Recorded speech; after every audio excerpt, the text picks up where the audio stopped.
So hello everyone, स्वागत है आप सभी का एक बार फिर से हमारी YouTube platform the physics game पर। मैं Parth Shrivastava, currently enrolled in Banaras Hindu University, स्वागत करता हूं हमारे इस बेहतरीन से ऑनलाइन प्लेटफॉर्म पर। और आज के इस वीडियो में हम पढ़ने जा रहे हैं haloalkanes and haloarenes chapter का। आज ये हमारा पार्ट 2 होने वाला है। पार्ट 2 यहाँ पे ये आज होने वाला है और उम्मीद करता हूँ कि आपने पार्ट 1 वहाँ पे देखा होगा और बहुत अच्छे से आपको वहाँ पे काफ़ी सारे कंसेप्ट्स हैं जो मैंने वहाँ पे पढ़ाए हैं, आपको यहाँ पे क्लियर हो गए होंगे, नहीं क्लियर हुए होंगे। तो मैंने एक बात उस वीडियो में न जाने कितनी बार बोली है, इस वीडियो की शुरुआत में भी बोल दे रहा हूँ कि 11th की जीओसी आप यहाँ पे पढ़ लीजिए, बेसिक आइडिया से लीजिए, क्योंकि वो बहुत इंपॉर्टेंट है 12th क्लास की ऑर्गेनिक केमिस्ट्री को समझने के लिए। ओके, तो अब बस इसी थॉट के साथ हम यहाँ शुरू करते हैं। और एक लाइन में यहाँ पे आप सभी के लिए बोलना चाहूँगा कि मेहनत इतनी करो कि तुम्हें खुद पर भरोसा हो और तुम्हें दूसरे पर डिपेंडेंट ना होना पड़े। यानी कि इतनी मेहनत तुम अपने जीवन में कर लो कि उस मेहनत के बाद तुम्हें अपने आप पर भरोसा हो कि तुम हर चीज़ के लिए कैपेबल हो, मुश्किल से मुश्किल चीज़ को भी आराम से सॉल्व कर सकते हो। मेहनत करो इतनी कि तुम्हें खुद पे भरोसा हो और दूसरे पे डिपेंडेंट होने की नीड ना पड़े। तो इसी के साथ वीडियो को लाइक कर दो, देखने से पहले चैनल को सब्सक्राइब कर लो, कमेंट करो और वीडियो को शेयर कर दो सभी की तरफ जिन्हें इस वीडियो की नीड यहाँ पर है। तो ये हमारा पार्ट 2 होने वाला है haloalkanes and haloarenes का। और हम यहाँ पर आज पढ़ने वाले हैं, सबसे पहला टॉपिक हमारे आज का ये होने वाला है methods of preparation of haloarenes. एक मिनट, यहाँ पे पेन का कलर चेंज कर लेते हैं। Wait a second. हाँ, methods of preparation of haloarenes की आज हम यहाँ पे बातचीत करने वाले हैं। तो मेजरली यहाँ पे 3 मेथड्स ऑफ प्रिपरेशन यहाँ पे इसकी होती हैं। ओके, सबसे पहला होता है आपका यहाँ पे direct halogenation reaction. Direct halogenation reaction यानी कि डायरेक्टली आपका हेलोजन जो रहेगा वो जाके यहाँ पे जुड़ जाएगा, बेंजीन रिंग पे आपका डायरेक्टली हेलोजन जाके जुड़ेगा। अगला होता है यहाँ पे आपका सैंडमियर रिएक्शन। सैंडमियर रिएक्शन आपका बहुत ही इंपॉर्टेंट रिएक्शन होता है, नेम रिएक्शन होता है। क्या बहुत ही इंपॉर्टेंट एक नेम रिएक्शन होता है जो बाकी सारे कन्वर्जन्स में यहाँ पे ये हेल्पफुल होता है। फिर अगला होता है आपका तीसरा आखिरी होता है Gattermann reaction. Gattermann reaction, Gattermann reaction या गेटरमैन रिएक्शन, कुछ भी कहो। ओके, तो इन्हीं तीन रिएक्शन पे हम मेजरली इस वीडियो में बात करने वाले हैं। सबसे पहले हम यहाँ बात करते हैं डायरेक्ट हेलोजिनेशन रिएक्शन की, यानी जिसमें डायरेक्टली आपका हेलोजन जाके यहाँ पे जुड़ जाए। डायरेक्ट हेलोजिनेशन यहाँ पे रिएक्शन होता है, डायरेक्ट हेलोजिनेशन रिएक्शन यहाँ पे होता है।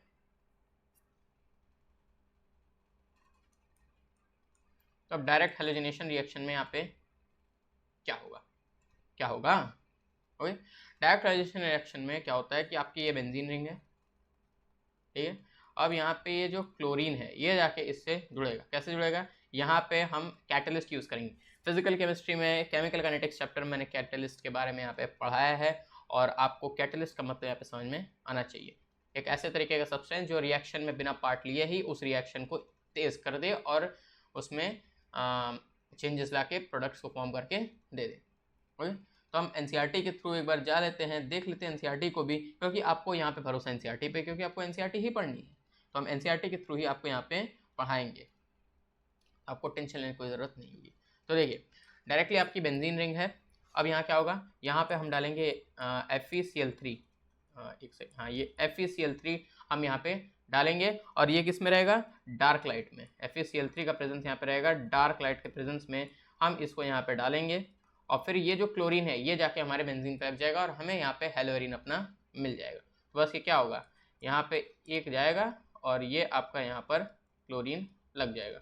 तो आपका यहाँ पे ये प्रोडक्ट बन गया। और एक और प्रोडक्ट जो आपका यहाँ पे बनेगा वो यहाँ पे बनेगा इस पे।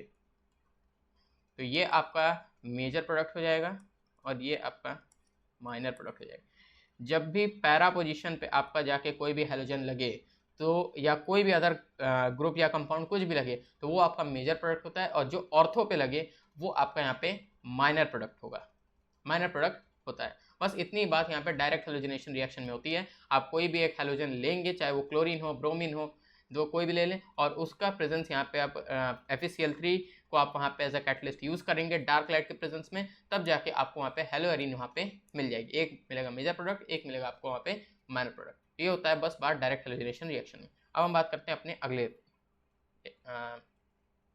मेथड के बारे में। तो अगला होता है आपका यहाँ पे सैंडमियर रिएक्शन।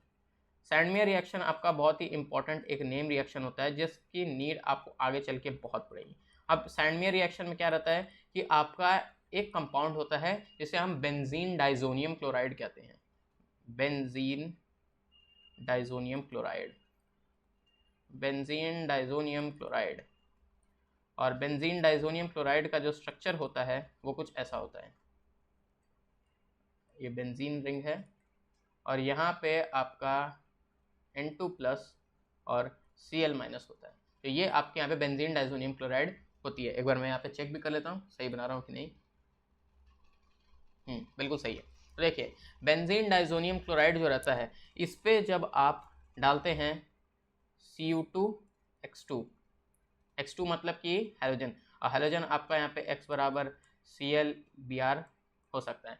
जब आप इसका इस कंपाउंड को जब आप बेंजीन डाइजोनियम क्लोराइड पे डालते हैं और यहाँ पे जाके हमें फिर क्या मिलता है, हमें क्या मिलता है जब हम डायरेक्टली इस चीज़ को डालते हैं तो हमें यहाँ से डायरेक्टली हमारी हेलोएरीन यहाँ पे मिल जाती है। यानी ये जो X2 रहता है ये डायरेक्टली चला जाता है इस पे और यहाँ पे हमें कुछ X यहाँ पे लग के मिल जाता है, वो क्लोरीन हो ब्रोमीन हो कोई भी, तो हमें यहाँ पे डायरेक्टली हेलोएरीन यहाँ पे मिल जाता है। और इसके साथ जो हमें रहता है वो नाइट्रोजन गैस वो हमें यहाँ पे लिबरेट आउट होके मिलती है। ये कभी कभी क्वेश्चन में और कॉम्पिटेटिव एग्जाम से बहुत पूछा गया, CUET में तो ज़रूर से पूछा गया कि सैंडमेयर रिएक्शन के दौरान जब हमें हमारा हेलोएरीन मिलता है प्रिपेयर होकर बेंजीन डाइजोनियम क्लोराइड से, तो हमें उसके साथ एक गैस लिबरेट आउट होती है। वो कौन सी गैस होती है जो लिबरेट आउट होती है, वो होती है आपकी नाइट्रोजन गैस, वो होती है आपकी नाइट्रोजन गैस। तो इसको आप यहाँ पे याद कर लीजिएगा कि नाइट्रोजन गैस यहाँ पे लिबरेट होती है। अब एक और चीज़ कि बेंजीन डाइजोनियम क्लोराइड जो है ये बनता कैसे है, ठीक है। तो इसका भी सिंपल वे है, मैं यहाँ बता देता हूँ। बेंजीन डाइजोनियम क्लोराइड बनाने के लिए आपको एनिलिन लेना पड़ता है। एनिलिन का मतलब बेंजीन पे जब आपका NH2 ग्रुप प्रेजेंट हो तो इसे हम एनिलिन कहते हैं। और इस पे जब हम डालें यहाँ पर NaNO2 और HCl और टेम्परेचर यहाँ पे 0 to 5 डिग्री सेल्सियस या कह सकते हैं 273 केल्विन से लेके 278 केल्विन तक का टेम्परेचर रखें, तब जाके हमें यहाँ पर बेंजीन डाइजोनियम क्लोराइड मिलता है। तो NaNO2 और HCl ये हमारे यहाँ पे कंपाउंड यूज होता है। टेम्परेचर हमें 0 to 5 डिग्री सेल्सियस रखना पड़ता है और फिर जाके हमें यहाँ पे बेंजीन डाइजोनियम क्लोराइड यहाँ पे मिलता है, बेंजीन डाइजोनियम क्लोराइड। तो यही हमारा बेंजीन डाइजोनियम क्लोराइड होता है और इसके थ्रू फिर हम आगे जाके यहीं से आगे बढ़ते हैं, तब जाके हमें यहाँ पे हमारा हेलोएरीन मिल जाता है।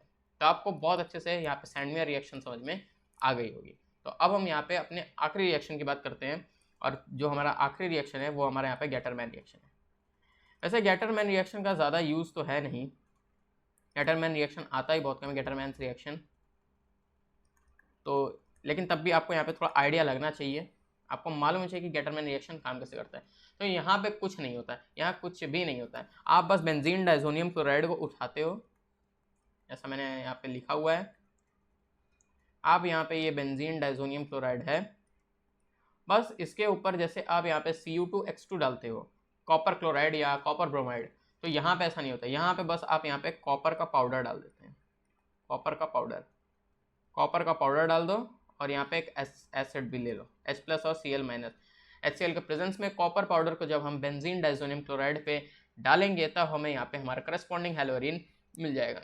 फिर से सुन लीजिए कि एक ऐसा रिएक्शन जिसमें बेंजीन डाइजोनियम क्लोराइड पे जब हम कॉपर का पाउडर्ड फॉर्म डालें, कॉपर का पाउडर्ड फॉर्म HCl के प्रेजेंस में जब हम बेंजीन डाइजोनियम क्लोराइड पे डालें तब हमें हेलोएरीन मिलता है। और इस method of preparation of haloarene को ही हम लोग गैटरमैन रिएक्शन यहाँ पे कहते हैं। तो यहाँ से हमें डायरेक्टली हेलोएरीन मिल जाएगा। और हेलोएरीन कैसा मिलेगा, हेलोएरीन आपको दिख ही रहा है कैसा मिलेगा। यहाँ पे मान लीजिए कॉपर डाला हुआ है ना, तो यहाँ पे आपका ये क्लोरोबेंजीन हो जाएगा, या भी सकते हैं। अगर ब्रोमीन लेते तो यहाँ पे ब्रोमीन हो जाता, ब्रोमोबेंजीन या क्लोरोबेंजीन। तो ये चीज़ आपको यहाँ पे समझ में आ गई होगी बहुत अच्छे से। तो यही 3 मेथड ऑफ प्रिपरेशन होते हैं हेलोएरीन्स के, direct halogenation reaction, Sandmeyer reaction, Gattermann reaction. बस इससे ज़्यादा और मेथड्स ऑफ प्रिपरेशन हेलोएरीन्स के आपके सिलेबस में नहीं है। और ये चीज़ याद रखिएगा, हेलोएरीन्स का मतलब आपको समझ में आएगा बेंजीन रिंग के ऊपर ही हेलोजन रहना चाहिए, तब हेलोएरीन होगा। और जब एल्केन के साथ यानी कार्बन की एक लंबी चेन के साथ जब आपका हेलोजन जुड़ जाए तो हेलोएरीन होता है। ये आपको डिफरेंस ये भी मालूम होना चाहिए, कभी कभी कुछ लोग इसमें भी थोड़ी सी गलती कर देते, तो आपको वो गलती नहीं करनी है। अब हमारा इस वीडियो में जो टॉपिक होने वाला है वो है हमारे यहाँ पे physical properties of haloalkanes and haloarenes. मतलब कि अब यहाँ पे हेलो एल्केन्स और हेलो एरीन्स की कुछ ऐसी फिजिकल प्रॉपर्टीज होती हैं जो कि बहुत इंपॉर्टेंट होती है। मैं यहाँ पे आपको सब लाइन वाइज यहाँ पे बताऊँगा। सबसे पहला जो मेरा सबसे मोस्ट इंपॉर्टेंट यहाँ पे पॉइंट होने वाला है वो है आपका बॉइलिंग पॉइंट के रिगार्डिंग। बॉइलिंग पॉइंट बीपीटी कह दो, शॉर्ट फॉर्म में BPT, boiling point. Boiling point हमेशा याद रखना, जब भी बॉइलिंग पॉइंट बढ़ेगा किसी भी हेलो एल्केन या हेलो एरीन का, वो तब बढ़ेगा जब उसकी साइज़ बढ़ेगी। यानी कि अगर साइज़ बढ़ रही है तो बॉइलिंग पॉइंट यहाँ पे बढ़ेगा, ये चीज़ याद रखना। और अगर बॉइलिंग पॉइंट यहाँ पे घटती है उस केस में क्या होता है कि साइज़ हमारी यहाँ पे कम होती है और ब्रांचिंग बढ़ती है। यहाँ पे ब्रांचिंग बढ़ती है, ब्रांचिंग यहाँ बढ़ती है, यहाँ पे ब्रांचिंग कम होती है। ब्रांचिंग कब होता है? ब्रांचिंग कब होता है? जब हमें सरफेस एरिया को यहाँ पर कम करना हो। तो ब्रांचिंग जब कम होगी तो यहाँ पे सरफेस एरिया क्या होगा? सरफेस एरिया हमारा ज़्यादा होगा। क्यों सरफेस एरिया ज़्यादा होगा? क्योंकि वो ज़्यादा स्पेस खा रहा है और वहाँ पे साइज़ उसकी बड़ी है। ये इतनी बड़ी साइज़ यहाँ पे रहेगी, सरफेस एरिया तो धीरे धीरे बढ़ रहा है, लेकिन अब ब्रांचिंग कर दोगे तो क्या होगा? साइज़ धीरे धीरे ऐसे ऐसे श्रिंक होगी, यानी कि कम होगी। तो जब बॉइलिंग पॉइंट वहाँ पे घटेगा तो यहाँ पे सरफेस एरिया भी घटेगा।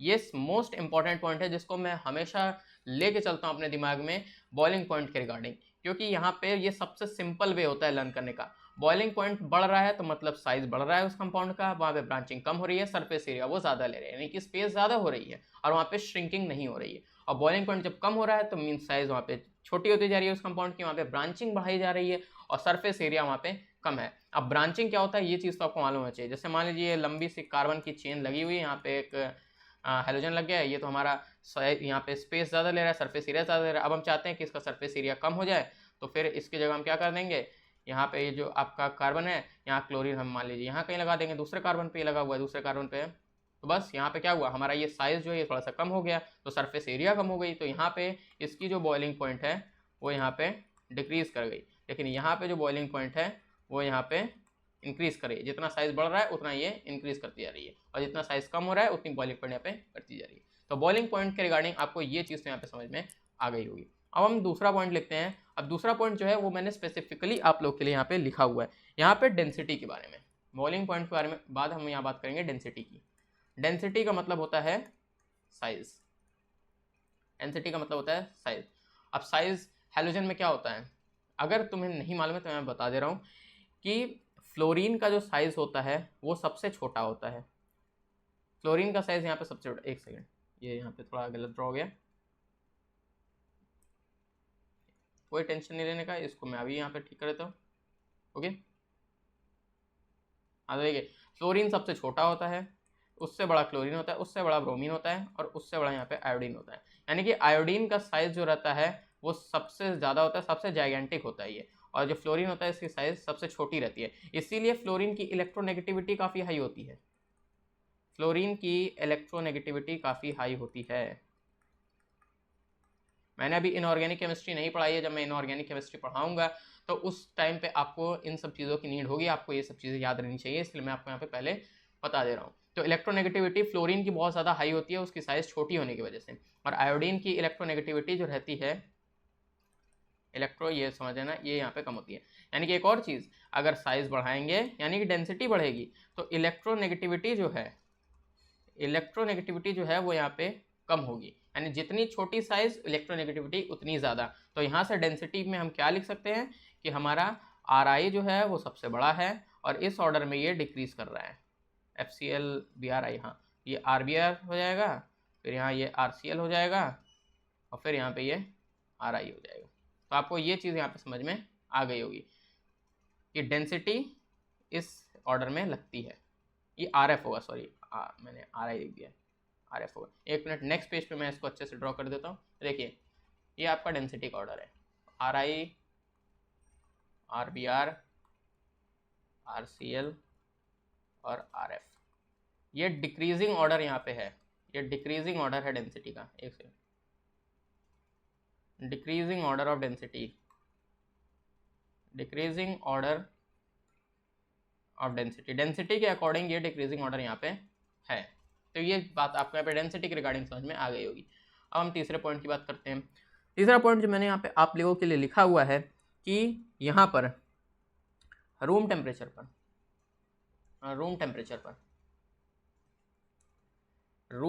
पर जो हमारे लोअर हैलाइड्स होते हैं, लोअर हैलाइड्स। अब लोअर हैलाइड्स का मतलब क्या होता है? लोअर हैलाइड्स का मतलब होता है आपका जहाँ पर कार्बन की चेन छोटी हो, जैसे डायरेक्टली सी से Cl जुड़ गया हो, सी से Br जुड़ गया हो, यानी कि जब कार्बन की चेन एकदम छोटी हो तब वो हम लोअर हैलाइड्स की कैटेगरी में डालते हैं। और रूम टेम्परेचर पे उस समय वो एज कलरलेस गैस प्रेजेंट होते हैं, एज कलरलेस गैस वो यहाँ पे प्रेजेंट होते हैं। अब लोअर अगर है तो हायर भी होगा, तो हायर हैलाइड्स का क्या मतलब होगा? जहाँ पे कार्बन की चेन लंबी हो, वहाँ पे कार्बन बहुत सारे होंगे वहाँ पे, यानी कि बहुत लंबी कार्बन की चेन वहाँ पे होगी। तो उस समय रूम टेम्परेचर पे ये लोग कलरलेस गैस की तरह नहीं प्रेजेंट होंगे। ये लोग किसकी तरह प्रेजेंट होंगे? ये हमारे यहाँ पे सॉलिड या लिक्विड की फॉर्म में प्रेजेंट होंगे, सॉलिड या लिक्विड की फॉर्म में ये प्रेजेंट होंगे। तो जो लोअर हैलाइड्स होंगे रूम टेम्परेचर पे वो ऐसे कलरलेस गैस प्रेजेंट होंगे, जो हायर हैलाइड्स होंगे वो एज सॉलिड या लिक्विड हमारे रूम टेम्परेचर पे प्रेजेंट होंगे। ये बातें सिर्फ रूम टेम्परेचर पे यहाँ पे हैं। उम्मीद है आपको ये चीज़ समझ में आ गई होगी। अब हम यहाँ पे बात करते हैं सॉल्युबिलिटी के बारे में। हाँ, अब हम यहाँ बात करते हैं सॉल्युबिलिटी के बारे में। और मैं जो आपको यहाँ पे दिखा रहा हूँ ये मैंने खुद अपने हाथों से नोट्स लिखे हुए हैं। आप खुद चाहें तो इन्हें ऐसे मैं स्क्रीन पे आपको दिखा देता हूँ। ये मैंने नोट्स जो हैं वो अपने हाथों से लिखे हुए हैं, तो आपको यहाँ पे समझाने के लिए मेरे लिए बहुत आसानी है, क्योंकि ये नोट्स मैंने यहाँ पे खुद से लिखे हुए हैं। यहाँ पे भी मैं आपके लिए लिख रहा हूँ। सॉल्युबिलिटी में हम यहाँ बात करने वाले हैं सबसे पहले हैलो एल्केन्स के बारे में।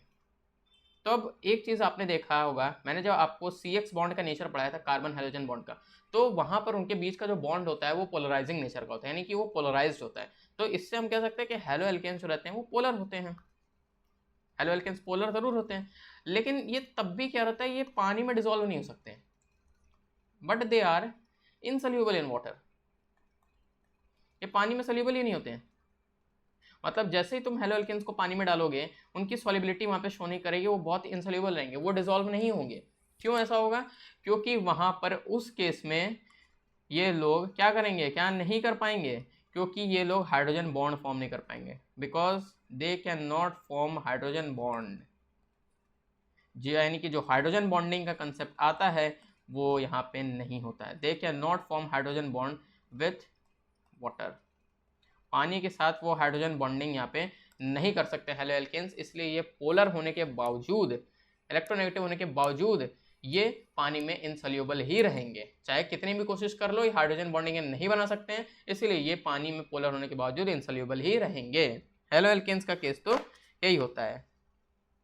लेकिन हैलो एल्केन्स जो रहते हैं वो आपके पोलर हो जाएंगे, ये पानी में जरूर इनसोल्यूबल हैं, लेकिन but they are soluble in organic compounds. They are soluble in organic compounds, जैसे कि आपका यहाँ पे बेंजीन हो गया या यहाँ पे ईथर हो गया, तो इन सब में ये यहाँ पे सोल्यूबल हो जाएंगे। तो याद रखेगा, पानी में ये हमेशा इनसोल्यूबल रहेंगे, लेकिन ये सोल्यूबल रहेंगे हमारे एसीटोन और बेंजीन, ईथर, ऐसे ऐसे कंपाउंड्स में ये वहाँ पे सोल्यूबल होंगे। इन ऐसे ऑर्गेनिक सोल्यूशंस में ये सोल्यूबल होंगे। तो ये बात हमारी यहाँ पे हैलो एल्केन्स के बारे में हो गई।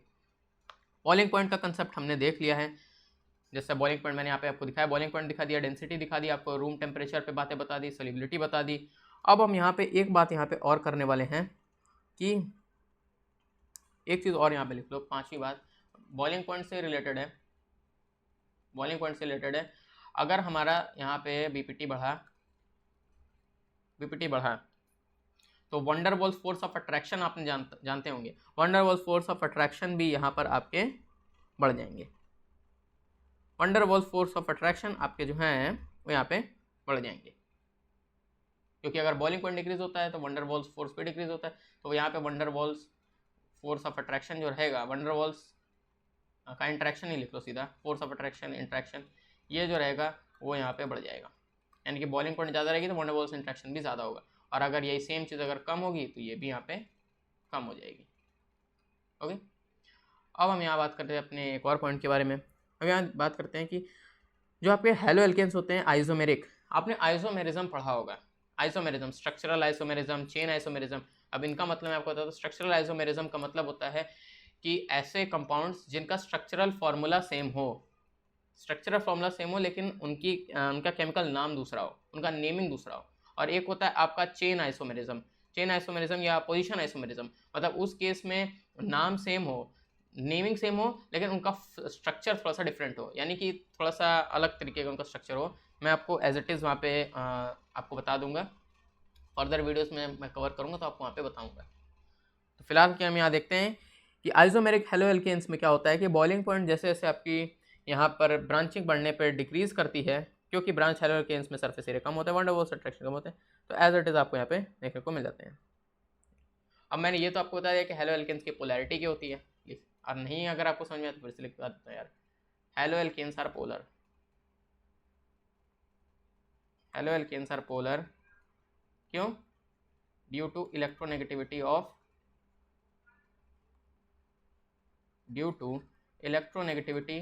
Halogen atom, due to electronegativity of halogen atom, यानी जो भी आपका क्लोरीन, ब्रोमीन, आयोडीन वगैरह है उसकी वजह से, उनके इलेक्ट्रोनेगेटिव नेचर की वजह से ये पोलर होते हैं। तो इतनी बातें आपको यहाँ पे देखने को मिलेंगी। मैं और चीज़ें आपके लिए यहाँ पे चेक कर लेता हूँ कि अगर और कुछ भी आपके यहाँ पे बाकी रह गया है। मुझे लगता है कि मैंने मैक्सिमम टॉपिक्स तो यहाँ पे कवर अप कर ही लिए हैं। मैंने यहाँ पे आपको डेंसिटी के बारे में बता दिया, यहाँ पे बॉइलिंग पॉइंट के बारे में बता दिया। यहाँ पे एक कंसेप्ट आपका मेल्टिंग पॉइंट का भी आता है। तो मेल्टिंग पॉइंट का जो कंसेप्ट है मैं चाहूँगा कि आप एनसीईआरटी में खुद देखें तो आपको यहाँ पे समझ में आएगा। बहुत ज़्यादा बड़ा डिफरेंस नहीं है, बॉइलिंग पॉइंट के रिगार्डिंग ही उनका यहाँ पे बातचीत है, तो बहुत ज़्यादा यहाँ पे कोई आपको फ़र्क नहीं पड़ेगा। आप उसको भी चाहें तो देख सकते हैं, एनसीईआरटी में गो थ्रू कर सकते हैं, या आपको मिल जाएगा आपके पेज नंबर 168 पे, पार्ट 2 होगा। और यहाँ पे और कुछ यहाँ पे बाकी नहीं रह गया, मैंने आपके लिए यहाँ पे सब कुछ कवर अप कर दिया है। यहाँ पे आप सभी देख ही सकते हैं, यहाँ पे लगभग मैंने सभी केसेस यहाँ पे कवर अप कर लिए हैं, तो आपको यहाँ पे आप टेंशन लेने की कोई ज़रूरत नहीं है। तो आपके सारे यहाँ पे फिजिकल प्रॉपर्टीज़ का काम यहाँ पे हेलो एल्केन्स और हेलो एरीन्स से रिलेटेड सब हो गया है। हेलो एल्केन्स की फिजिकल प्रॉपर्टीज़ एक दो तो ज़्यादा है हेलो एरीन्स के मुकाबले, लेकिन यहाँ पे सब कुछ कवर अप अब यहाँ पे हो गया है। तो इस वीडियो में बस इतना ही। आपको यहाँ पर मैंने methods of preparation of hello arenes के बारे में पढ़ाया, और यहाँ पे कुछ फिजिकल प्रॉपर्टीज़ के बारे में भी यहाँ पे बातचीत की। और अगर आप इनको और डिटेल में जानना चाहते हैं तो आप अपनी एनसीईआरटी को गो थ्रू कर सकते हैं, जो मेरे पास रखी हुई है मैं आपको यहाँ पे बता देता हूँ। पेज नंबर 165 या 66 से लेके आप पूरा पेज 170-72 तक आप देखेंगे, आपको सारे के सारे यहाँ पे बातें समझ में आ जाएंगी। और जितने भी एनसीईआरटी में क्वेश्चंस दिए हुए हैं, जितने भी टेबल्स में उनकी कुछ वैल्यूज़ वगैरह लिखी हुई, आप सबको कवर अप कर लीजिए, क्योंकि वो सब के सब आपके लिए बहुत इंपॉर्टेंट है। कभी भी कुछ भी आ सकता है, सीयूईटी में तो कुछ भी आ सकता है, तो अपने आप को हर तरीके से प्रिपेयर करना बहुत ज़रूरी है। ओके, तो मुझे लगता है आपको ये बातें समझ में आ गई होगी। अगर आपको बात समझ में आ गई, वीडियो अच्छा लगा तो वीडियो को लाइक कर दीजिए, चैनल को सब्सक्राइब कर दीजिए और वीडियो को शेयर कर दीजिए, ताकि सारे सारे लोगों तक वीडियो पहुंचे जिन्हें इनकी नीड हो। तो अब हम मिलेंगे अपने एक नए वीडियो में, जहाँ पे हम अपने हेलो एल्केन्स और हेलो एरीन्स के पार्ट 3 पे फोकस करेंगे, जहाँ पे हम बात करेंगे केमिकल रिएक्शंस के बारे में और अदर टॉपिक्स के बारे में भी हम वहाँ पे बातचीत करेंगे। तो अब मिलते हैं हम फिर एक नए वीडियो में, तब तक के लिए टेक केयर, गुड बाय, मस्त रहिए and all the best for your future.